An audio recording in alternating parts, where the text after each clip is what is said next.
Continuamos con el curso de mecánica y en este video vamos a enunciar las leyes de Newton, pero vamos a hacerlo no de la manera tradicional en la que enunciamos las tres, sino a través de dos principios. Antes que nada vamos a definir lo que conocemos como partícula, lo que vamos a considerar como partícula, y decimos lo siguiente. Consideramos como partícula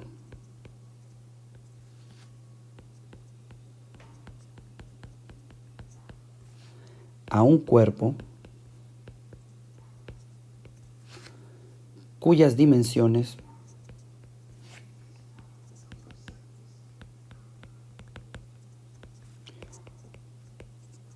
pueden ignorarse al describir el movimiento.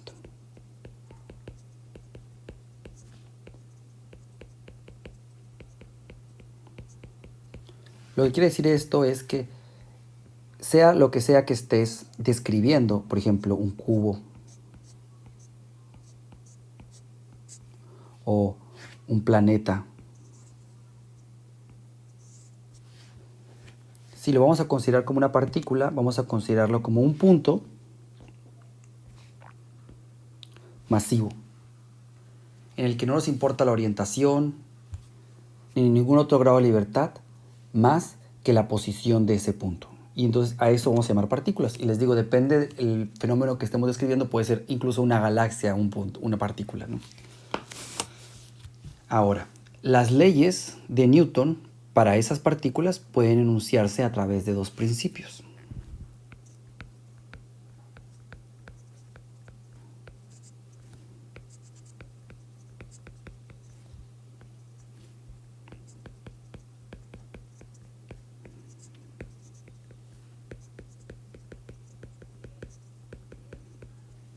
El principio 1, vamos a ponerlo aquí un color más oscuro aquí como este. Principio 1.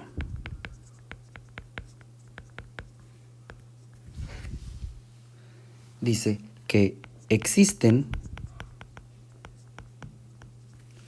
ciertos sistemas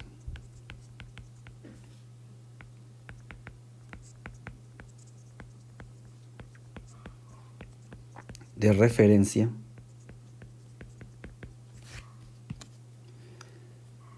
llamados inerciales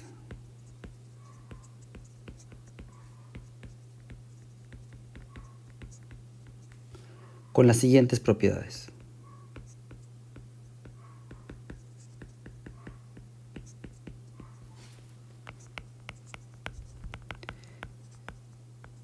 Son dos propiedades. La primera dice, vamos a ponerle A, y dice, cada partícula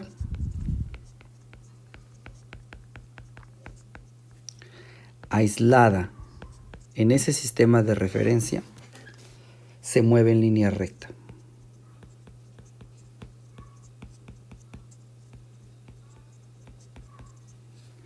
En tal sistema.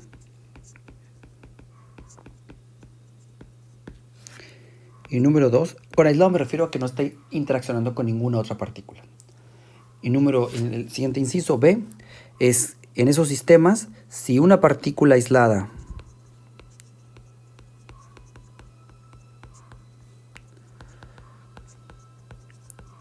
se mueve a velocidad constante,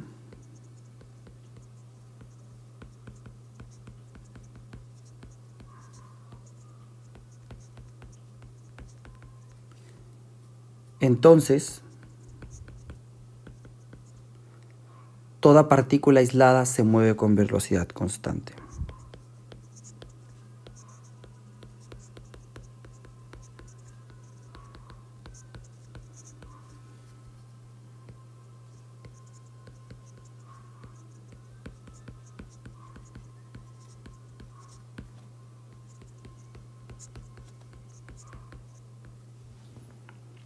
Ese es el principio 1.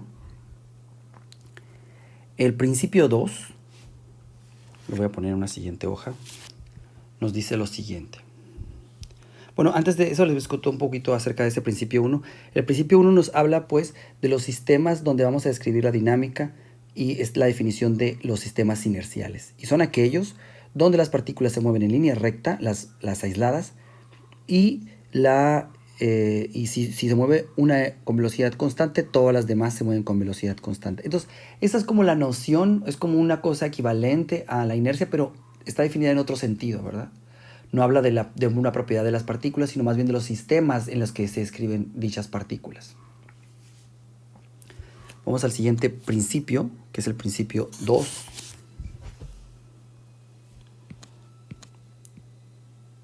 Principio 2.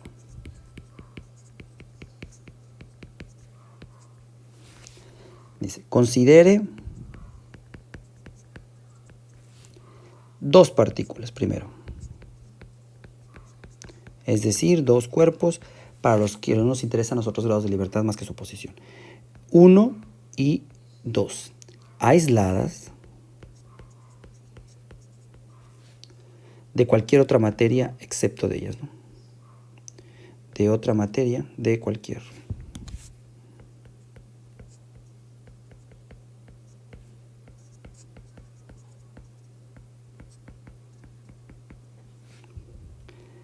Pero interactuando entre ellas.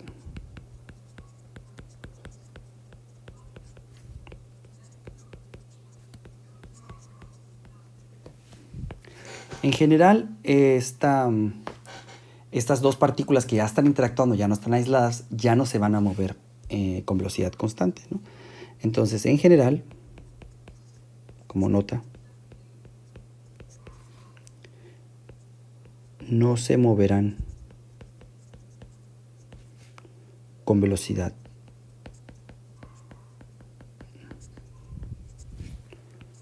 constante, ya sea porque cambian la dirección de su velocidad o la magnitud, ¿no? En la proximidad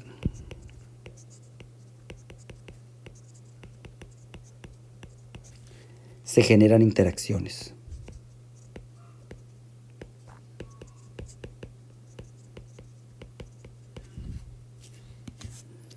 Entonces consideremos dos partículas. Una partícula que vamos a hacer, una roja, ¿no? Que va a ser nuestra partícula, voy a poner esto aquí, la partícula 1.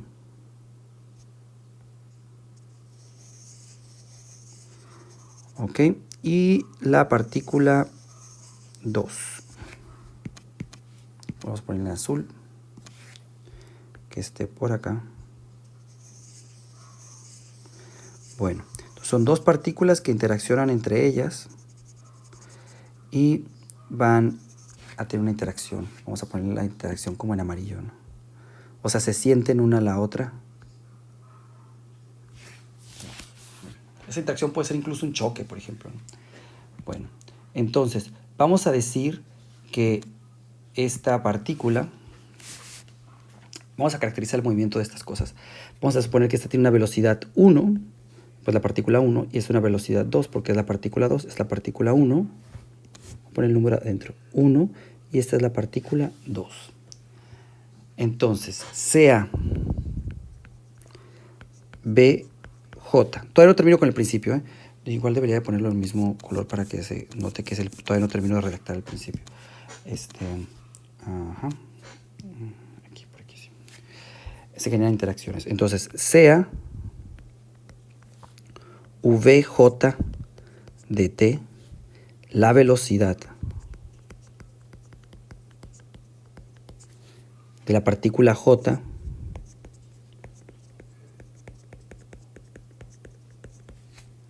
al tiempo t, donde J pues corre desde 1 al tiempo t, donde J es un elemento, pues ahora en este caso de 1 y 2. Entonces nos dice este principio que existen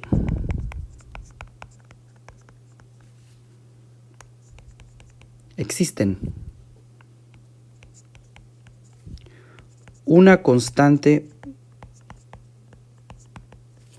mu de 1, 2, que es mayor que 0, y un vector constante k independiente del tiempo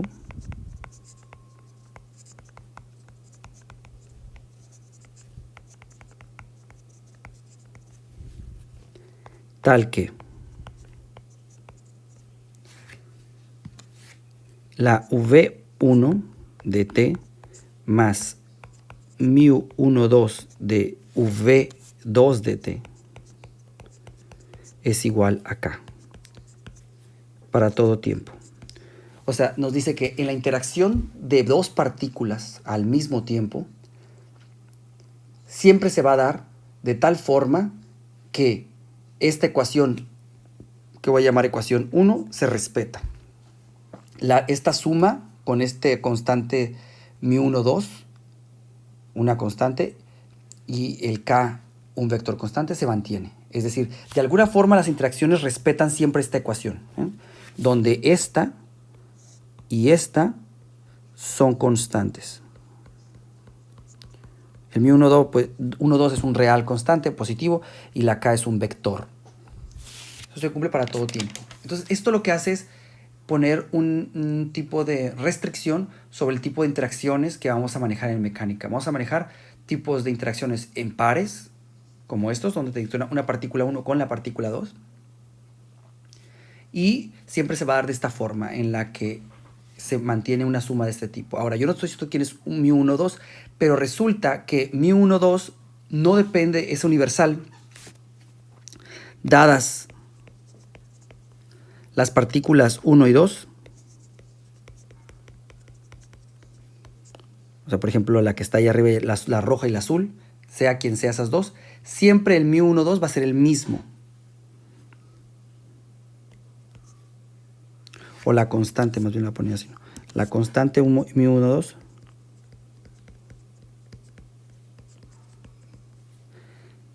es la misma. Sin embargo, el vector K, pues depende desde dónde lo estemos midiendo.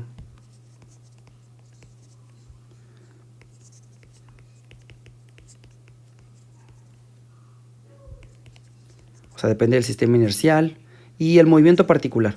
O sea, las condiciones de cómo aventaste la primera partícula, desde dónde venía cada una de ellas. Y eso pues dará un K. Pero una vez que empiezan a interaccionar, están ellas dos solas interaccionando, ese vector K es el mismo para todo tiempo. Así son las interacciones por pares.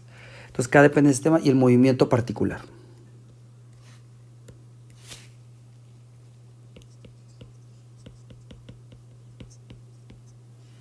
Muy bien.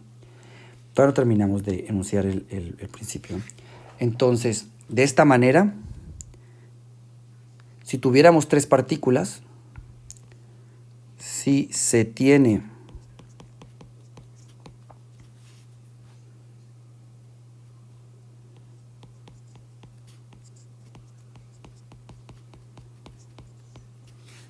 imaginemos que ponemos otra partícula, voy a poner una verde, aquí, que sea la partícula 3.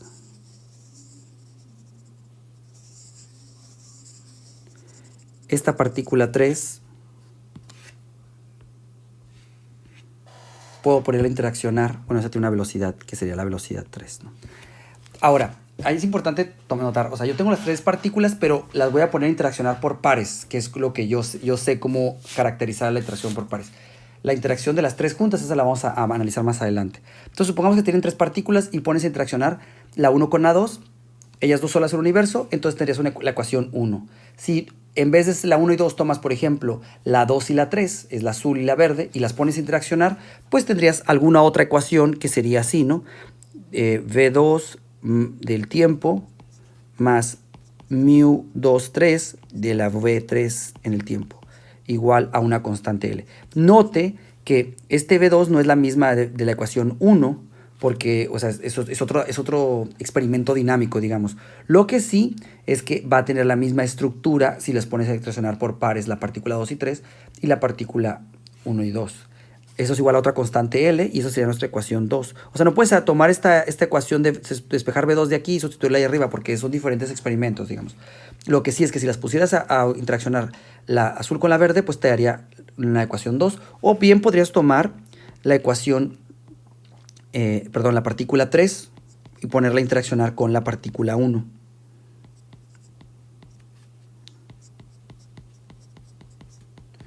Lo que sí va a ocurrir es que estas constantes, la μ1, 2, μ2, 3 y μ3, 1,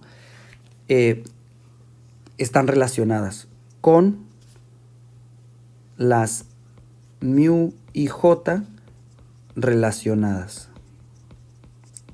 Y lo que dice el principio es que se va a cumplir que μ1, 2 es igual a μ2, perdón, μ1, 2 por μ2, 3 por μ3, 1 es igual a 1.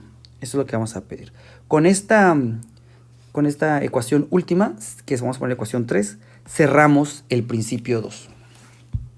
Entonces, pues no se parecen tanto a las ecuaciones de Newton, pero vamos a utilizar estos dos principios, los vamos a tomar como, pues así como ciertos, y a partir de ellos dos vamos a deducir la dinámica que conocemos, que es la dinámica de Newton. Y eso es pues, el ejercicio que quiero hacer en este video.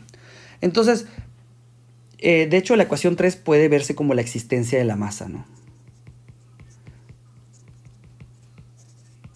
Porque nos habla de una característica intrínseca del cuerpo. Vamos a continuar el análisis de estos dos principios y ver las consecuencias de estas leyes de Newton, que estamos enumerando como principios. Entonces, decimos, voy a poner aquí, así.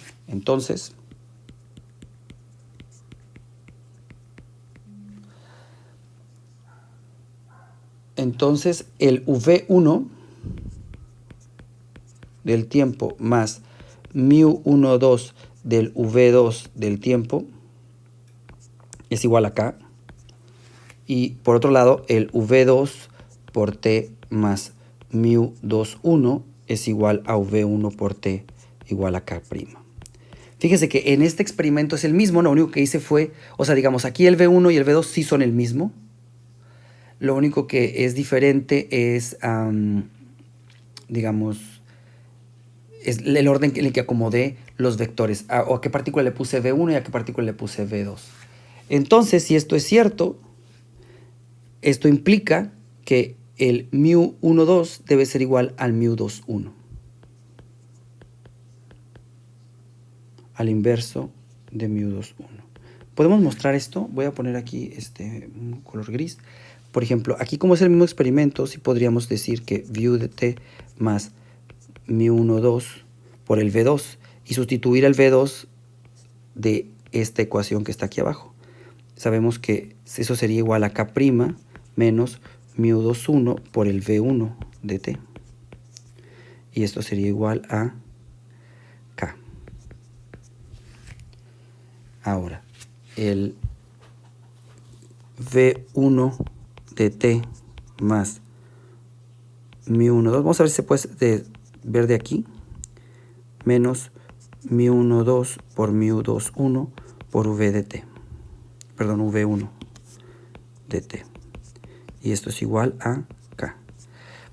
Y entonces de aquí vemos que 1 menos μ12 por μ21 por v1 de t es igual a K menos μ12 por K'.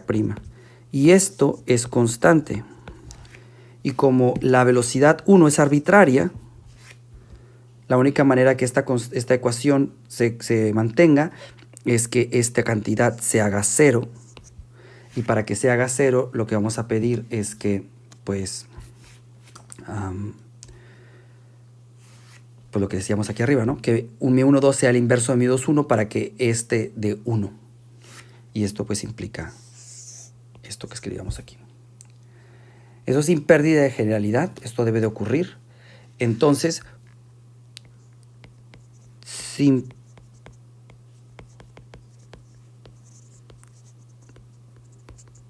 decimos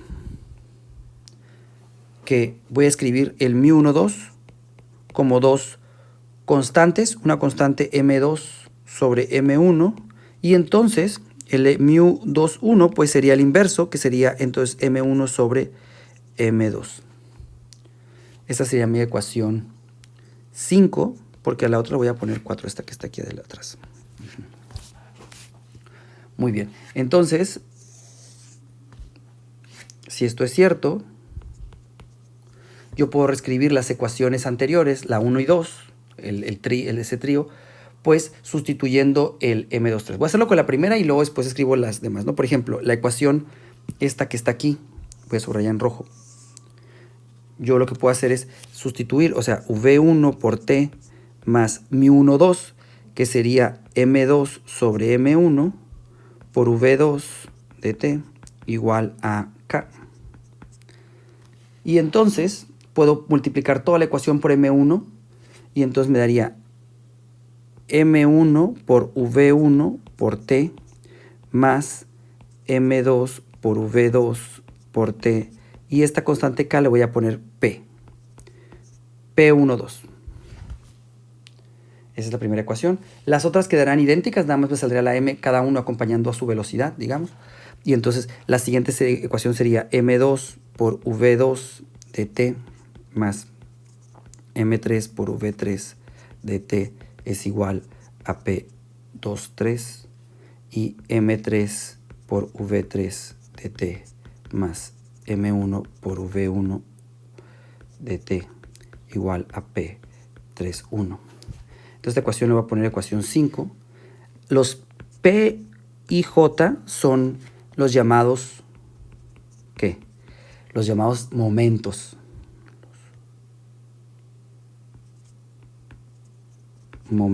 Y son constantes, ¿verdad? Y dependen del experimento, o sea, de cómo lo preparaste, de desde dónde lo estás midiendo,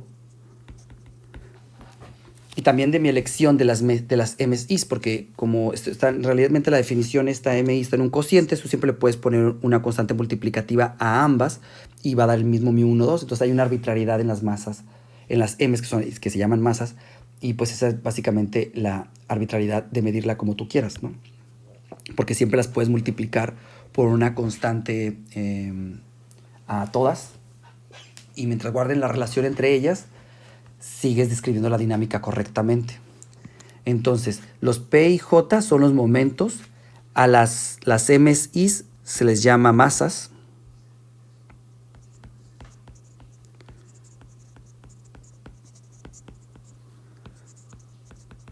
pero se fijan que lo que importa en la dinámica realmente es el cociente de las masas, porque esa es la que te da la regla de conservación que escribíamos antes.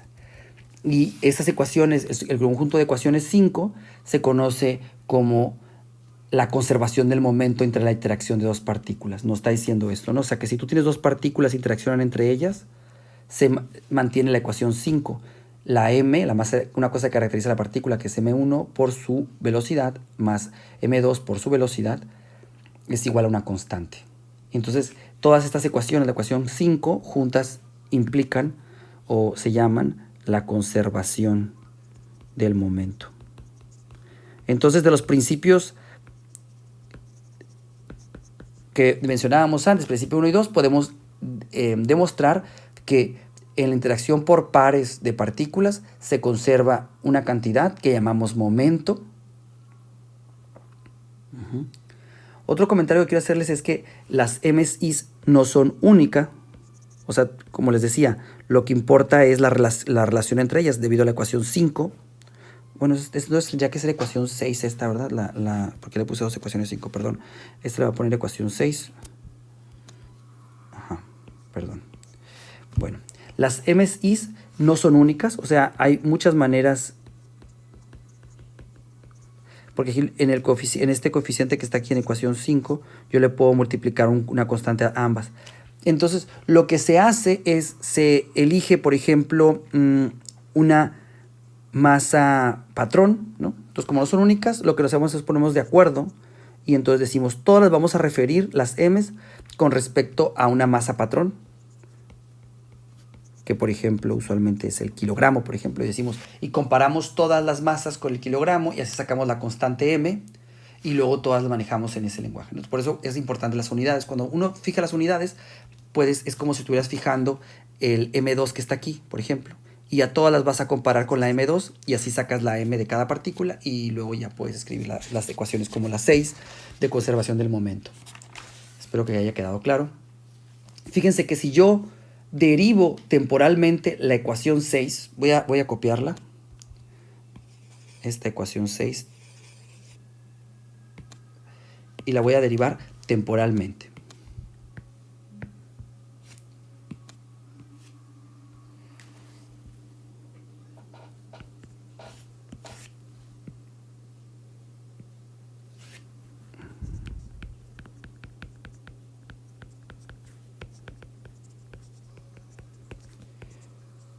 sea, derivamos la ecuación de ambos lados. Del lado izquierdo, pues tenemos una ecuación, las m son constantes, eso sería m1 por la derivada de la velocidad, que eso es la aceleración de la partícula 1. No voy a poner las dependencias temporales ya, bueno, pues las pongo para que no nos confundamos. Más la m2, esto es m1, m2 por la aceleración de la partícula 2 en el tiempo. Y esto es igual a 0. Y así con todas. m2 por a2 más m3 por a3 en el tiempo igual a 0.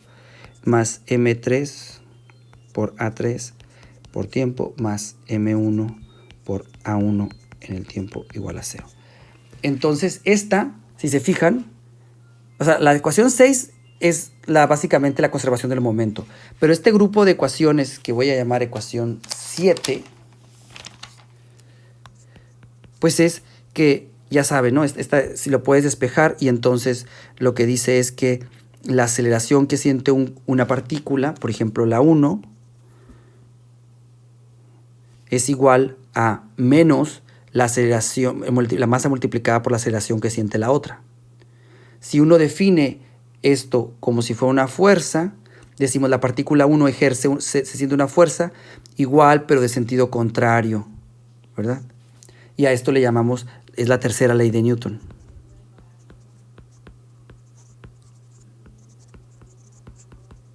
Una vez que definimos la masa por la aceleración igual a la fuerza. Entonces vamos a hacerlo. Sea F la fuerza actuando sobre una partícula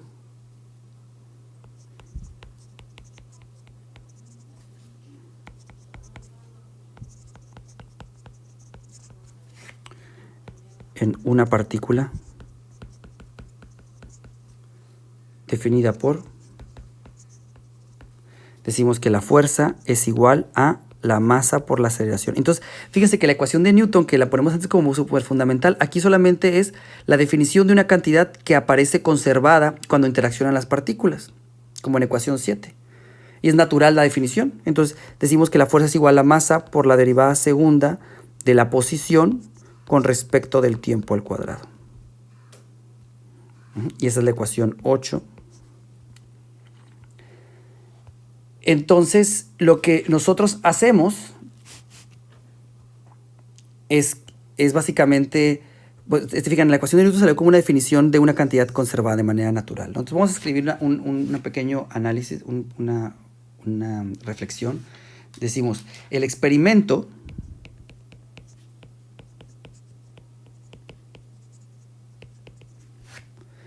describe la interacción de dos partículas.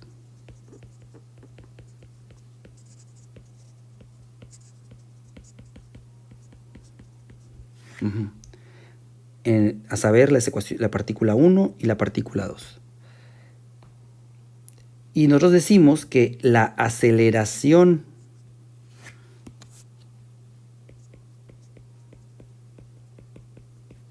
de la partícula 1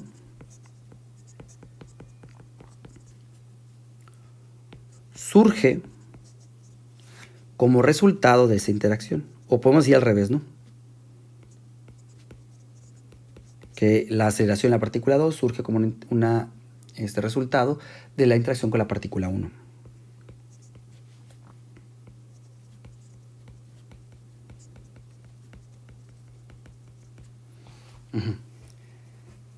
Entonces uno puede decir, ¿no?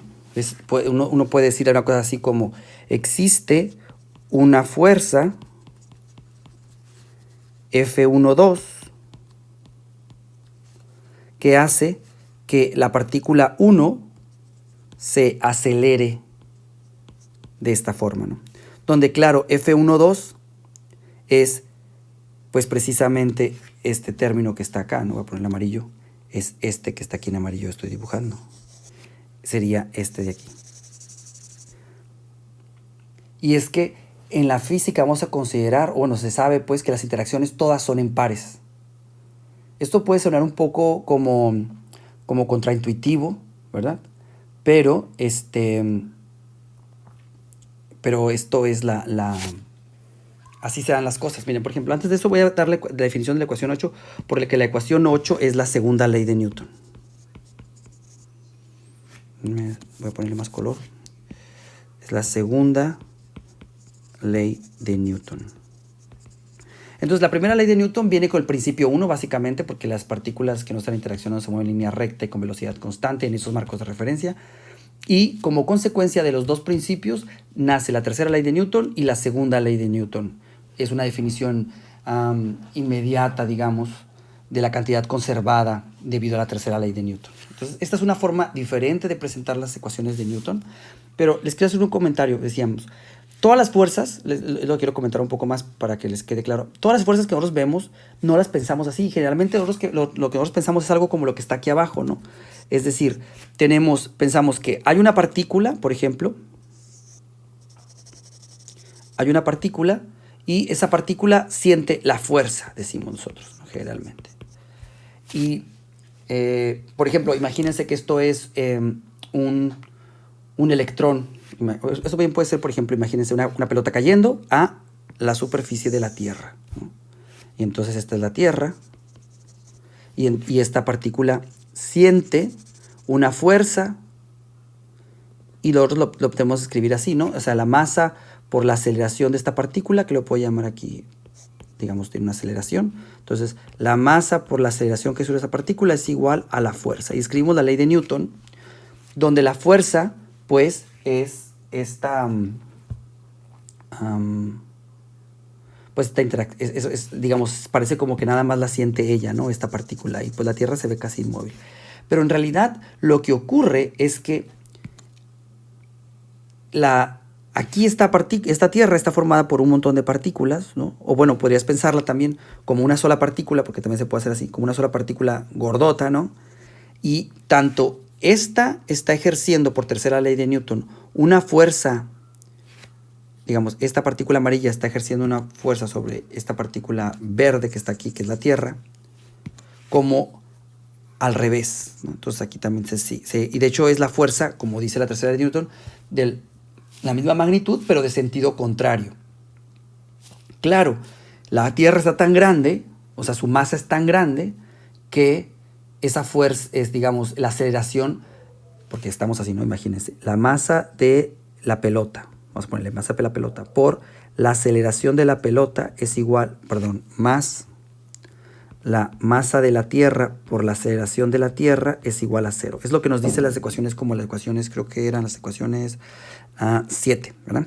Bueno, entonces, pero la diferencia en este experimento, la diferencia entre la masa de la pelota y la masa de la Tierra es muchísima. O sea, m de t es mucho, mucho, mucho mayor que la masa de la pelota, ¿no?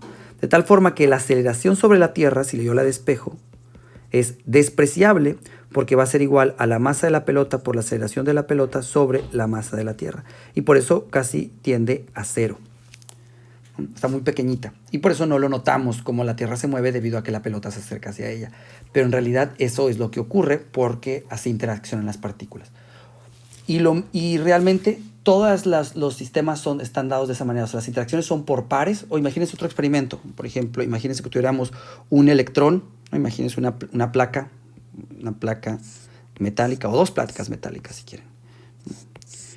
Dos placas metálicas, experimento como el que demostró la existencia del electrón, ¿no?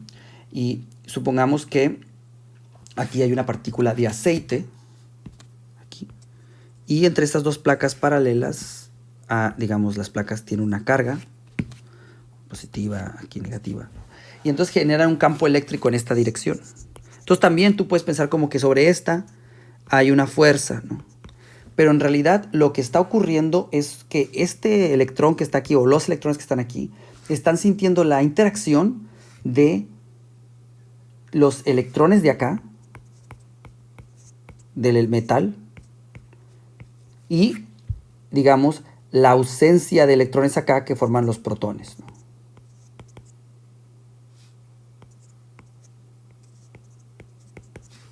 Y entonces esta suma de interacción por pares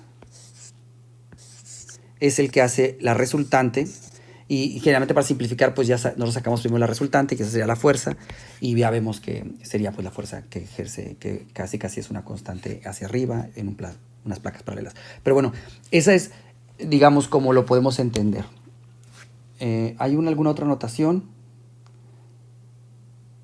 Yo creo que por ahí eso es todo. Voy a reescribir la ecuación anterior que tenía en este caso. Decíamos F112 igual a M12. Lo podemos escribir de esta forma, ¿no? Ya para cerrar, F12 más F21 es igual a 0. Así serán las interacciones por pares, que es básicamente la tercera ley de Newton. Esa es la ecuación 9. Y con esto cerramos, yo creo, esta sección y este video. Y nos vemos después.